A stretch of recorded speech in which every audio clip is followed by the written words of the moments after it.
the disadvantages or cons of working from Portugal? Hi, this is Cordelia with Global Professionals in Portugal. As much as I love our life here and it's been a wonderful experience, there are definitely some downsides that we have personally experienced and that some other people that I have spoken with and interviewed have experienced. So I wanted to go through those today. One, so that if you're here, you're not alone. And number two, if you're thinking about moving here to work, keep these things in mind and see if you can get ahead of them. If you're working from Portugal, it can be hard to make sales. If you have a business that depends on sales, especially sales from other parts of Europe or the US, once you get settled in here, a lot of people assume that you're retired.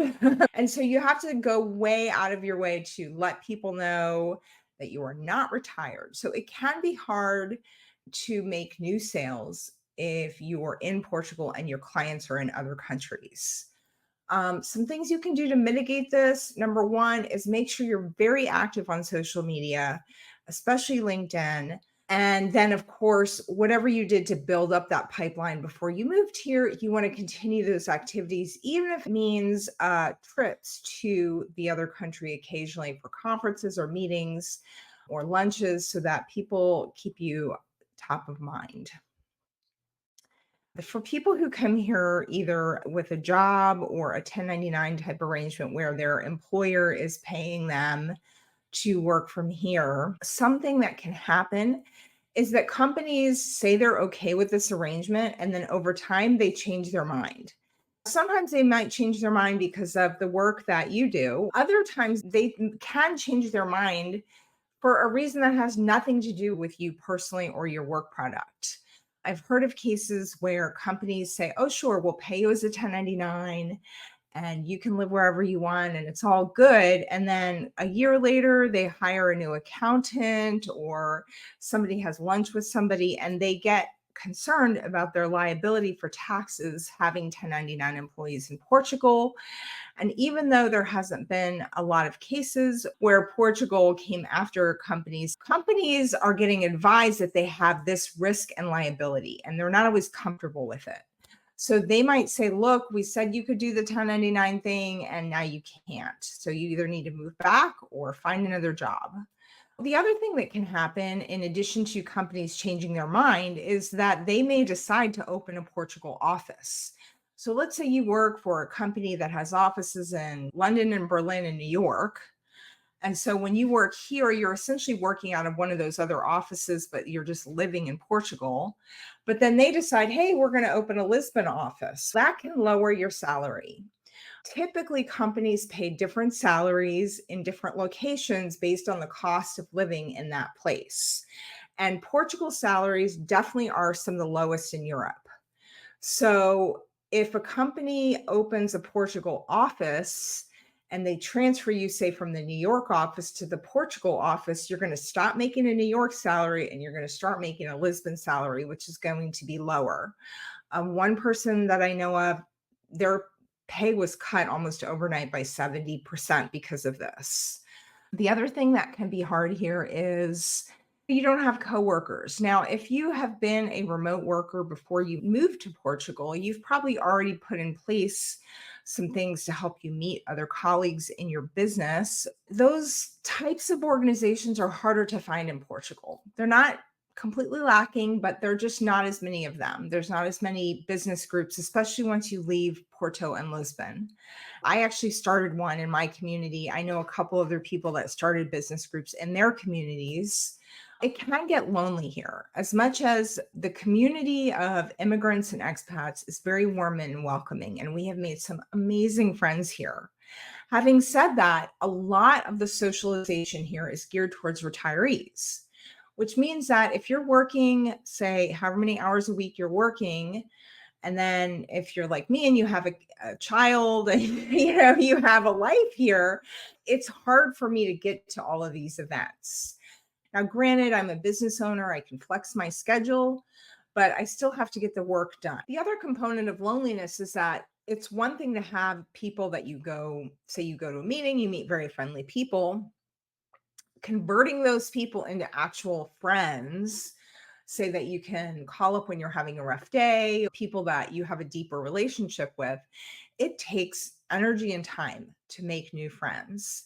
For me, I need to step outside my comfort zone. I'm calling people, I'm asking people out to lunch and dinner and going to things. It's sort of like dating for friends. And so it's all well and good and it's happening. But in the meantime, when you have a rough day, or maybe you're sick, or maybe you break your arm, some of the things that happen when you're in a community where you're well known don't happen right away. For example, when I did break my arm in our previous home in the US, I had been living in that community for a long time. The community came together, they did a meal train for us and made sure we had extra help with our children.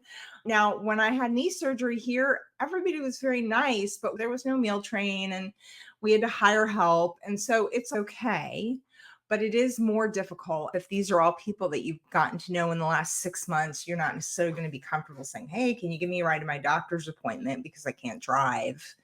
The time difference can be an issue. Now, when you first move here, say the first 6 months, it's really not that big of a deal if you're working in a different time zone from everybody around you.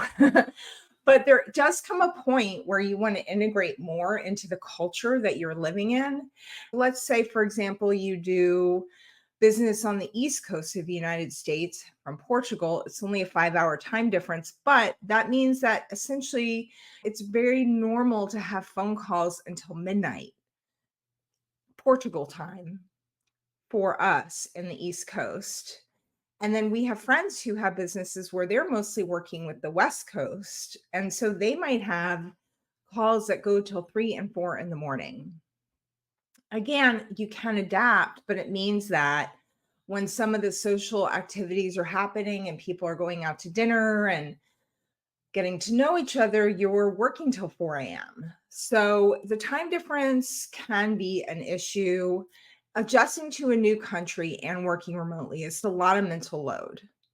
So let's say, for example, you're working in your home country and you need to run out for lunch. No big deal. You just run out, you get lunch. You know what to do.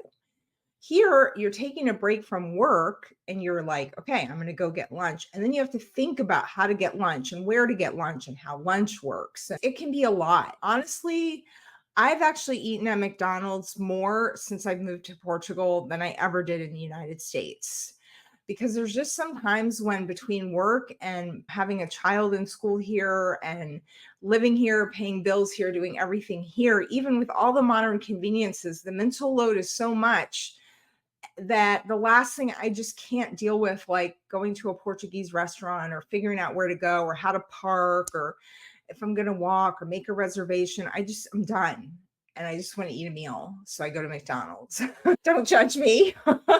um, but it can be tough getting gasoline, everything that you do as part of your day-to-day life that you don't have to think about, you have to think about. So in addition to working remotely, you're living here.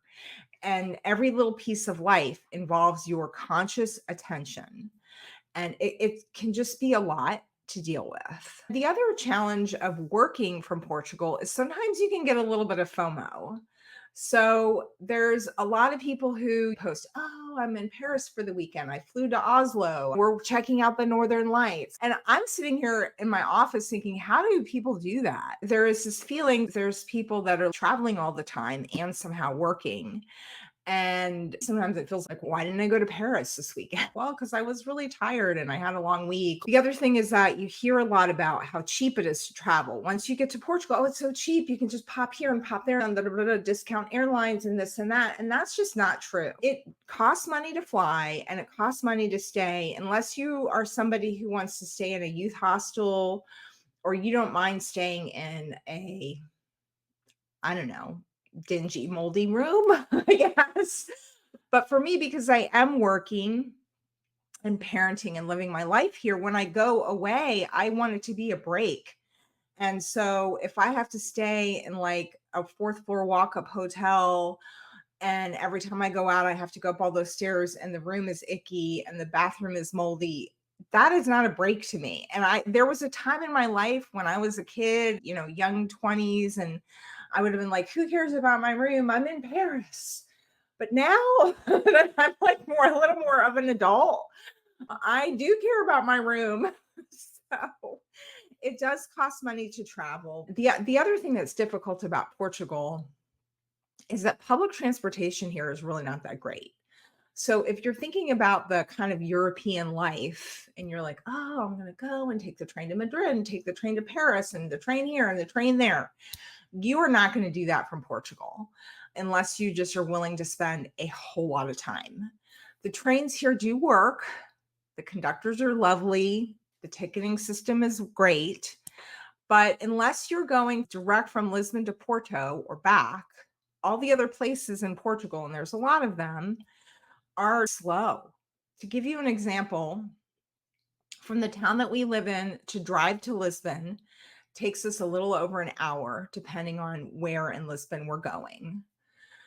It takes us under an hour to get to the Lisbon airport. The bus is an hour and 15 minutes. The train is over 2 hours. For us to drive to Porto is about a 2.25 hour drive. The bus is like 4 hours, and the train, I think, is 6 or 8 because there's no direct train. So if you are thinking that you're going to move to Portugal and live this European public transportation lifestyle, and then you actually want to go somewhere off the beaten path, almost everywhere in Portugal is off the beaten path, you are going to be really disappointed and frustrated. Another thing is clothing.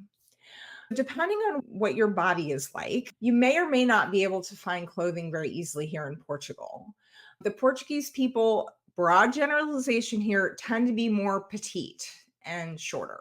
And I say shorter because I'm a giraffe.